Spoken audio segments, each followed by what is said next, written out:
அகர முதல எழுத்தெல்லாம் ஆதிபகவன் முதற்றே உலகு. நடந்து கொண்டிருக்கிற விஸ்வாவசு வருஷத்தில் ஐப்பசி மாதத்தில், அதுக்கு இன்னொரு பேர் துலா மாதத்தில், இந்த மாதம் அதாவது ஆங்கில தேதி 18/10/2025 17/11/2025 வரைக்கும் உண்டான ஐப்பசி மாதத்தில் நேயர்களுக்கு ஓரொரு லக்னத்தவருக்கும் என்னென்ன பலன்கள் நடக்க காத்திருக்கிறது என்பதை ஒரு சுருக்கமாக சொல்ல கடமைப்பட்டிருக்கிறேன். ரெயின்போ 360 நேயர்களே, உங்கள் அத்தனை பேருக்கும் என்னுடைய வணக்கம். லைக் பண்ணுங்கள், கமெண்ட் பண்ணுங்கள், சப்ஸ்கிரைப் பண்ணுங்கள். உங்களுக்கும் இதில் நிச்சயமாக சில நல்ல பலன்கள் கிடைக்க வாய்ப்பு இருக்கிறது. இப்போது லக்ன வாரியாக சில ஒவ்வொரு லக்னத்துக்கும் உண்டான பலன்களை கூற ஆரம்பிக்கிறேன். அதுக்கு முன்னோட்டமாக துலா மாதம் காலபுருஷனுக்கு அது 7வது ராசியில் சூரியன் நிற்கிற பொழுது அதுக்கு துலா மாதம்னு சொல்கிறது, ஐப்பசி மாதம்னு சொல்கிறது. இதில் முக்கியமாக என்னென்ன பெருமைகள், இது மற்ற எல்லா மாதங்களை காட்டிலும் சிலது அயன மாத சூரியனுடைய அயன கதியினால் பெருமைப்படுகின்றன. மகர மாதம், கடக மாதம், அது மாதிரி இந்த துலா மாதமாகப்பட்டது சில வகைகளில் பெருமை மிக்கதாக இருக்கும். முதல்ல துலா மாதம்னு நினைவுக்கு வருவது என்ன அப்படி சொன்னால், காவேரி தீர்த்த ஸ்நானம் அப்படின்னு சொல்கிறது. மனிதன் தன்னுடைய அறியாமலோ அறிந்தோ செய்யக்கூடிய பாவங்களை போக்கிக் கொள்ளக்கூடிய ஒரு வாய்ப்பு இந்த தீர்த்த யாத்திரையினால் போக்கிக் கொள்ளுகிறான். அப்படி இருக்கிற போது இந்த தீர்த்த யாத்திரைக்கு முக்கியமாக இந்த மயிலாடுதுறை மட்டும் ஏன் விசேஷமாக சொல்லப்படுகிறது என்றால், மயிலாடுதுறையில் இருக்கக்கூடிய துலா கட்டம் அந்த இடத்துல ஸ்நானம் பண்ணோம்னா அதற்கு சில சங்கல்ப விதி முறைகள் எல்லாம் இருக்கிறது. அந்த அன்றைய திதி, வாரம், நட்சத்திரம், யோகம், கரணம், இந்த பஞ்ச அங்கங்கள் அடங்கிய தினத்தை சொல்லி தனக்கு என்னென்னவெல்லாம் வாழ்க்கையில் பாபங்கள் தீர வேண்டியது அப்படிங்கிறதெல்லாம் சொல்லி சங்கல்பம் பண்ணி அதை 3 முறை முக்கிய ஸ்நானம் பண்ணுவார்கள். உடுத்திய வஸ்திரத்தோடு ஸ்நானம் பண்ணணும். அதுக்கு பேர் சசேல ஸ்நானம்னு பேர். இந்த ஸ்நானத்தினால நம்ம எதிர்பார்க்குற சில பாபங்கள் போக ஒரு வாய்ப்பு தேடி கொடுத்துருவார்கள் நம் முன்னோர்கள். இதில் ஒரு முக்கியமான நிகழ்ச்சி என்ன என்றால், இந்த குறிப்பிட்ட இந்த துலா மாதம், இந்த ஐப்பசி மாதத்தில் மட்டும் அநேக கோடி தீர்த்தங்கள் எல்லாம் அங்கே கங்கை உள்பட இந்த மாபெரும் துலா கட்டத்தில் காவேரி கலையில் சங்கமிக்கிறார்கள். அப்போ ஒரு முறை ஸ்நானம் பண்ணால் எவ்வளவு நமக்கு பலன் கிடைக்கும் யோசனை செய்து பாருங்கள். முன்னோர்கள் எல்லாம் தீர்க்கதரிசிகள் அவ்வளவு கண்டுபிடிச்சு நமக்கு சனாதன தர்மத்தை பேணி காக்க வழி சொல்லி கொடுத்துருக்கிறார்கள். அதனால் முடிந்தால் நீங்களும் அங்கே பயணித்து துலா ஸ்நானத்தை நிறைவேற்றுவீர்.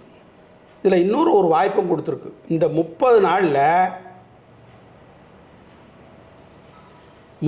நாளில் இன்னும் ஒரு வாய்ப்பு கடைசியில் கொடுத்துருக்கு. போக முடியாதவர்கள் ஏதாவது ஒரு சூழ்நிலையால், உடல் கோளாறோ அல்லது வேறு எந்த சூழ்நிலை போகாத முடியவர்கள் ஐப்பசி மாதத்தில் கடைசி நாள் அன்று, அதுக்கு பேர் முடவன் முழுக்கு அப்படின்னு சொல்கிறது வழக்கம். அன்றைக்காவது போய் குறைந்தபட்சம் படியில் உட்காந்து அந்த ஜலத்தை எடுத்து புரோட்சணம் பண்ணிட்டாவது வாங்க. அது சில பேருக்கு சில மந்திரங்கள் தெரியும், சில பேருக்கு அந்த சாதாரணமாகவே அங்கு அன்றைய தினம், கிழமை, வாரம், நட்சத்திரம், யோகம், கரணம், இந்த ஆண்டினுடைய பெயர், இதை மட்டும் மனதில் நினைத்து கொண்டு சூரியனை பார்த்து முக்கிய ஸ்நானம் செய்தால் நிச்சயமாக பலன் உண்டு.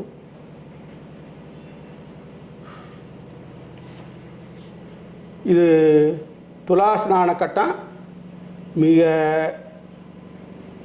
ஒரு சுலபமான முறையில் சிம்பிளாக இப்படி பண்ணலாம். இது அதிகம் இதை பற்றி விழாவாரியாக தெரிஞ்சுன்னா துலா காவேரி புராணம் என்று நூல் இருக்கிறது, படித்து பார்த்து தெரிந்து கொள்ளலாம், அதை தெரிந்தவர்களிடம் கேட்டுக்கொள்ளலாம். இப்பொழுது நம்ம ஓரொரு லக்ன வாரியாக பலன் உரைப்பதற்கு வருவோம். அகர முதல எழுத்தெல்லாம் ஆதிபகன் முதற்றே உலகு. ரெயின்போ 360 நேயர்களே,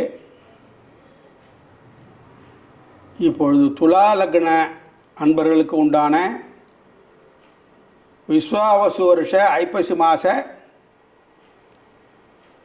ஒரு சில பலன்களை பற்றி சொல்ல விருப்பப்படுகிறேன். அன்பர்கள் அதை கேட்டுண்டு மேலும் எங்களுக்கு ஊக்கமளிக்கும் வகையிலே லைக் செய்து கமெண்ட் செய்து சப்ஸ்கிரைப் பண்ணுமாறு வேண்டிக் கொள்கிறேன்.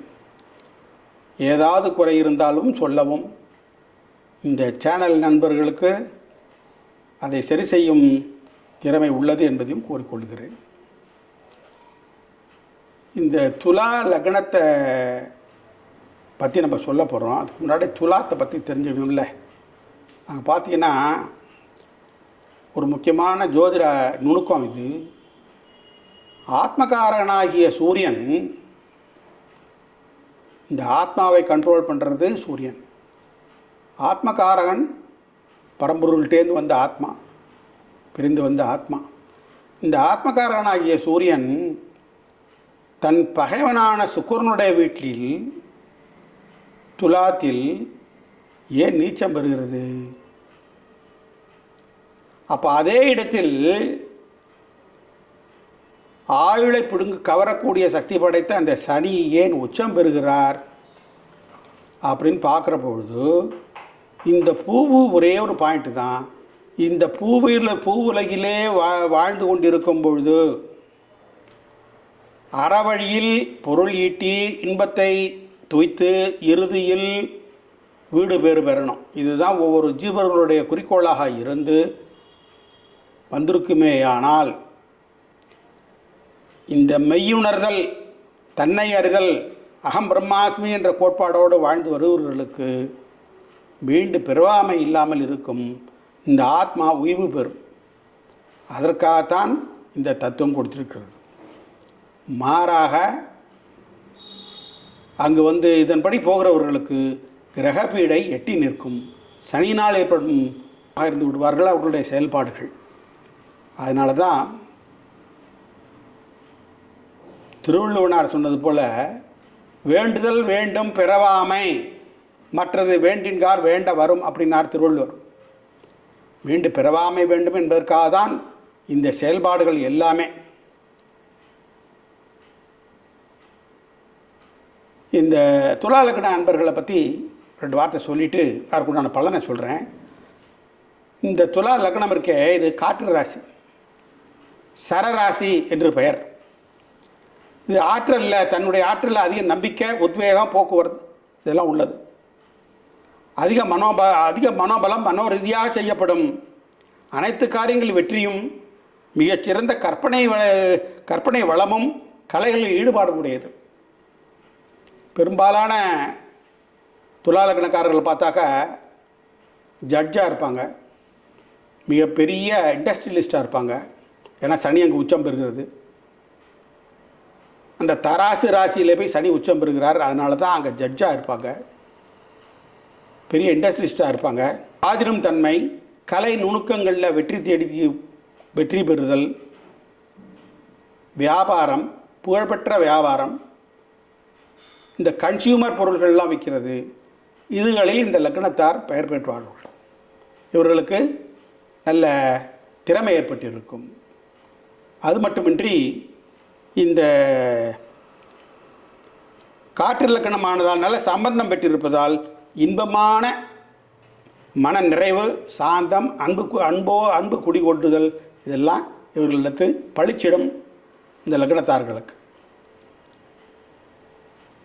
வாதிடுந்தன்மை, அறிவு தேடல், இசை ஈடுபாடு இதெல்லாம் கூடுதல் விசேஷம் இந்த லக்னத்தவர்களுக்கு. இன்னும் மிக அதிக அளவிலே சொல்லிக்கொண்டே போகலாம். நேரம் கருதி நம்ம அடுத்த இந்த லக்னத்திற்கு உண்டான பலாபலன்கள் என்ன என்பதை பற்றி பார்ப்போம். துலா லக்ன அன்பர்களே, லக்னத்திலேயே சூரியன், செவ்வாய், புதன் இவர்கள் நல்ல நிலையில் சஞ்சாரம் செய்கிறார்கள். களத்திர சுகஸ்தானத்தில் குரு பகவான் நல்ல விதத்தில் சஞ்சாரம் செய்கிறார். இந்த நிலையிலே தொழில் ஸ்தானத்தில் குரு நல்ல விதத்தில் இருந்து சனி சம்பந்தம் பெறுவதால் தொழிலில் மேன்மை ஏற்படும். அது மட்டுமல்ல, சில ஏற்றுமதி இறக்குமதி தொழில்கள் விருத்தியடையும். அது மட்டுமல்ல, நீண்ட நாளாக தேங்கி கிடந்த உத்தியோகத்தில் பெரிய மாறுதல்கள் இப்பொழுது பளிச்சிடும் நேரம் இதே. களத்திர ஸ்தானாதிபதி, கல்யாண ஸ்தானாதிபதி செவ்வாய் லக்னத்தில் அமர்ந்து ஆதாய ஸ்தானாதிபதி சூரியன் பலத்தோடு சஞ்சரிப்பதால் இப்போது பேசிக்கொண்டிருக்கும் திருமண காரியம் சீக்கிரமாக ஒரு முடிவுக்கு வந்து திருமண நாள் குறிக்கும் மாதம் இது என்பது சந்தேகமில்லை. சில மாணவர்கள் எதிர்பார்த்த நாட்டை விட்டுவிட்டு வேறு சில நாடுகளுக்கு தன்னுடைய கல்வி பணியை தொடர முயற்சிப்பார்கள், திருப்தியும் பெறுவார்கள். அது மட்டும் இல்லாமல் நெடுநாள் தேங்கி அரியர் வைத்து மனக்கவலையோடு சுற்றித்திருந்த மாணவர்கள் இப்பொழுது புது வேகம் பெற்று, இந்த கிரக பயிற்சியினால் புது வேகம் பெற்று இந்த அரியர்ஸை கிளியர் பண்ணி நல்லதோர் வாய்ப்பினை எதிர்காலத்தில் பெறுவர். அதற்கு இந்த மாதம் வித்திடும் என்று கூறலாம். கோர்ட் வம்பு வழக்கு கேஸுகள் ஏதாவது இருந்தால் அது இந்த மாதம் பைசல் செய்யப்படும். சில பேருக்கு பெயில் கிடைக்காதவர்கள், சில குற்றங்களை புரிந்து பெயில் கிடைக்காதவர்கள் ஈஸியாக இந்த மாதத்தில் கிடைக்கப் பெறுவர்.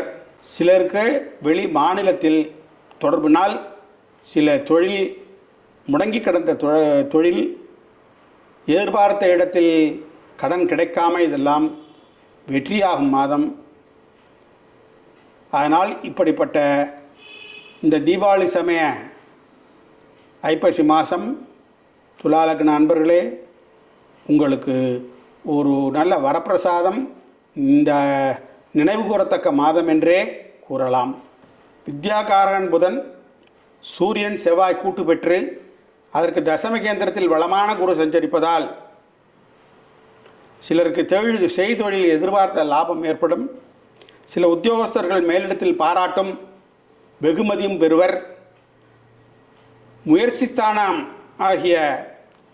ஸ்தானாதிபதி குரு திறமையோடு சஞ்சரிப்பதால், நீர் ராசியில் சஞ்சரிப்பதால், அதுவும் தன் உச்ச வீட்டில் சஞ்சரிப்பதால் அன்பர்களே, தொழில் ரீதியாக வேறு மாநிலத்தில் கிளைகள் ஏற்படுத்த முயற்சி வெற்றியை தரும். இந்த மாதம் பாக்யாதிபதி, களத்திர ஸ்தானாதிபதி இவர்கள் நற்கூட்டு பெற்று சஞ்சரிப்பதால் மனையாள் வீட்டிலோ கூட்டாளிகளாலோ நற்பயன் அளிக்க பெற்ற இந்த மாதம் வெற்றியை தரும். காதல் கசக்கலாம், திருமணமோ கைகூடும். சில மாணவர்கள் தேவையில்லாத பழக்கத்தால் பள்ளி தேர்வு சமயத்தில் சில உடல் உபாதைகளுக்கு ஆளாகலாம்.